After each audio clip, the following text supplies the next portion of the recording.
miembro de la Guardia Nacional de México, preparada para luchar contra las organizaciones criminales y llevar a prisión a quienes pusieran en jaque la ley y el orden en el país. Así se preparó Estela de Jesús, alias la Güera China, quien tiempo después decidió vender su alma al diablo y poner sus conocimientos a favor de los Viagras, una organización criminal, miembro de Carteles Unidos y aliada del Cartel de Sinaloa.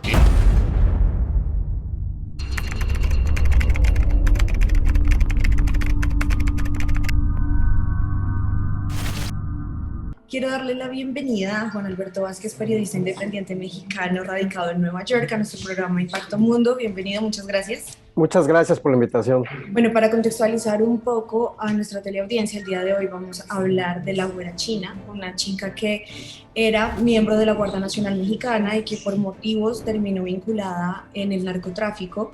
Y quisiera arrancar preguntándole, ¿cómo es que los miembros y cómo este tipo de personas, como esta mujer, terminan vinculados en los negocios ilegales y en el narcotráfico? Claro, mira, María Fernanda, creo que son muchos los motivos. Yo me iría un poco hacia los antecedentes de la historia del narcotráfico y las Fuerzas Armadas.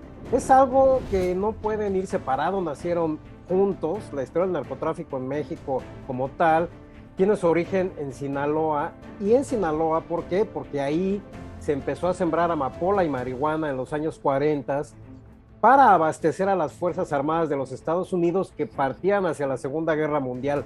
Todo esto tuvo su origen en el propio gobierno de los Estados Unidos.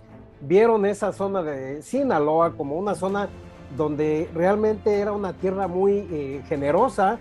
Sinaloa es el estado líder en México agricultor, entonces obviamente también estas sustancias que ahora son prohibidas, bueno, pues ahí se daban de manera muy generosa y muy natural. Ahí nace el asunto del narcotráfico en esa área, y todos estos esfuerzos que se prolongaron hacia los años 70, todos estos esfuerzos del gobierno de México de sembrar estupefacientes, específicamente, repito, amapola y marihuana para las Fuerzas Armadas de los Estados Unidos, bueno, todos esos esfuerzos fueron coordinados por el ejército mexicano desde un inicio. Así es que, bueno, tú te imaginarás que todo esto nació de manera coordinada con las Fuerzas Armadas, o sea, no hay una separación, nunca la hubo. En los años 80, cuando ya nacen los grupos del crimen organizado en México como tal, con este liderazgo de Miguel Ángel Félix Gallardo, un ex policía, por cierto, hay que decirlo, y que luego nacen estas grandes figuras como Rafael Caro Quintero, como, bueno, Don Neto, en ese momento, bueno, muy menores aún, el Chapo Guzmán, el Mayo Zambada. Todos ellos nacieron bajo la sombra y bajo la protección de alguna fuerza policial mexicana, y entonces, bueno, pues esa es la historia que nos ha venido persiguiendo desde entonces, aterrizando con casos como el que tú mencionas de la China Güera, que pues ya es un caso, vamos a decirlo, muy menor, ¿no? Es un caso muy reciente, pero tú te das cuenta cómo esta coordinación y cómo esta liga que tiene el narcotráfico en México con las Fuerzas Armadas o con cualquier autoridad es desde un inicio, es intrínseco y es muy difícil de separar. También un motivo, o un segundo motivo, yo lo pondría en los bajos salarios que muchas fuerzas policíacas tienen. En este caso parece ser el pretexto que tomó la China Güera, que ella no tenía un salario muy bajo, y entonces le ofrecen $6,000 este grupo de los Viagra, $6,000, que bueno, pues tú podrías decir no es tanto, ¿no? Pero le ofrecen esta cantidad pues para ser oyente o para ser alguien que estuviera ahí dentro de la Guardia Nacional, y bueno, pues ella acepta de inicio hasta que es descubierta, ¿no? Así es esta historia, se ha dado siempre. Hay miles de verdad de casos de policías, de militares, pues que han caído hacia o han trabajado para los grupos criminales por cualquier motivo, ya sea por el asunto del dinero, por las amenazas, o porque, bueno, pues como te digo, es algo que ha nacido y que ha crecido juntos, ¿no? Ahí es donde yo también le pregunto la historia de esta mujer entre los Viagras y, bueno, Carteles Unidos, que principalmente se conforman en este momento pues para atacar al cartel Jalisco Nueva Generación. La historia de esta mujer en este proceso o el paso por su vida criminal no fue muy larga, ¿no? O sea, ella estuvo como un tiempo en la guardia, se dio cuenta del salario, después siguió trabajando con los Viagras, volvió, no la recibieron, realmente no fue muy larga su carrera criminal. Sí, efectivamente, o sea, por eso yo mencionaba el que se toma como un caso muy menor, porque pues todo sucedió de manera muy rápida. La Guardia Nacional, bueno, pues recordemos, es una institución formada cuando tomó el poder Andrés Manuel López Obrador, al actual presidente de México. Estamos hablando de diciembre del 2018, así es que, bueno, pues obviamente ella tenía muy poco tiempo, pues estaba apenas haciendo una carrera en esa institución.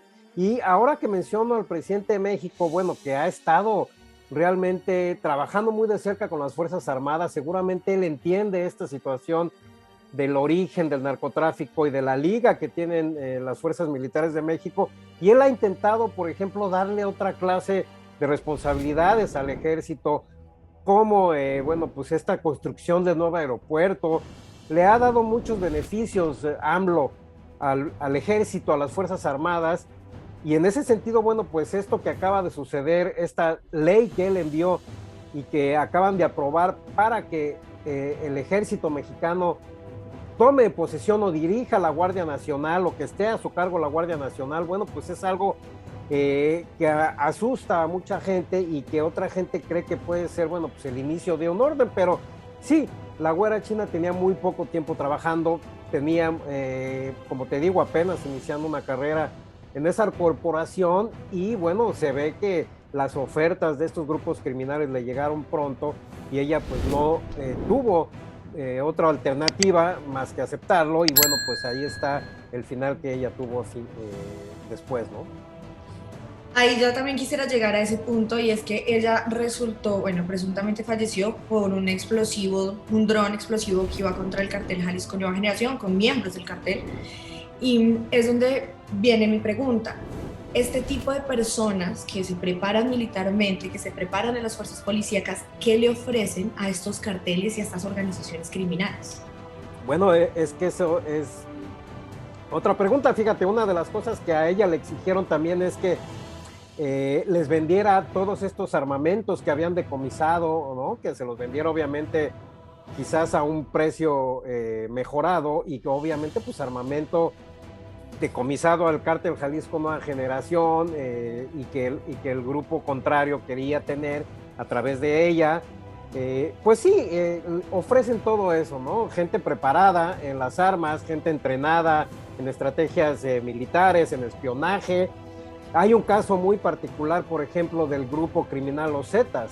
Los Zetas, este grupo formado a finales de los años 90, principios de los 2000, formado exclusivamente por militares de alto rango, militares mexicanos entrenados en Estados Unidos, entrenados en muchas academias, con una preparación increíble en todo tipo, ya no digamos en manejo de armas, en, como te decía, en estrategias militares. Es decir, gente muy preparada que un día deciden que ya no quieren estar en el ejército, y con todo ese conocimiento van a formar un grupo criminal. Y los Zetas, bueno, se han convertido en una de las asociaciones más sanguinarias, más, bueno, las asociaciones criminales que dieron un vuelco a la violencia. Comenzaron con esta estrategia de los secuestros, de secuestros de gente, de empresarios de alto perfil, es decir, gente con toda esta preparación que lo ponían, bueno, pues a la orden de estos grupos criminales, ¿no? Bueno, Alberto, ¿algo más que decir con respecto a la vinculación de estos miembros militares a estas organizaciones criminales? Sí, por un lado, yo creo que no nos debe de sorprender. Es algo que mucha gente aún considera, bueno, como un hito, como algo que se debe atacar más frontalmente. Y obviamente primero entendiendo, creo que los orígenes de cómo se ha dado esta relación entre las fuerzas militares y el narcotráfico, por lo menos en México, pues podría ofrecer otros puntos de vista y sobre todo otras estrategias para que ellos mismos, bueno, pues trataran de mejorar su proceder. Como te digo, hay una apuesta del presidente mexicano actual que es ofrecerle mayores responsabilidades al ejército, ya no solo, como te digo, en un nivel de atacar a los grupos criminales, sino también de ser pues un cuerpo que tenga mayores responsabilidades administrativas, que tengan mejores beneficios, mejores sueldos, una responsabilidad mayor social, y quizás, bueno, eso pueda redundar en un cambio, no lo sabemos aún, es muy pronto para decirlo, pero es un juego muy perverso el que ha jugado el Ejército de México, y también sin dejar de mencionar la labor o lo que han incidido el gobierno de los Estados Unidos, primero por un lado pidiéndole al gobierno de México que siembren marihuana y amapola para sus Fuerzas Armadas, y luego pidiéndole al mismo ejército mexicano que corretee a esas mismas personas. Es decir, también el gobierno de Estados Unidos ha provocado toda esta contradicción que ahora vivimos, y ellos no se ven muy intranquilos y no se ven que vayan a hacer algo al respecto, no se ve una legalización global en marcha, algo que cambie todo este esquema de la guerra contra las drogas que está perdida desde hace mucho, María Fernanda, y que, bueno, pues no se ve para cuándo vaya a terminar, ¿no? Nuevamente, Juan Alberto, muchísimas gracias por estar con nosotros en Impacto Mundo y por brindarnos esta conversación.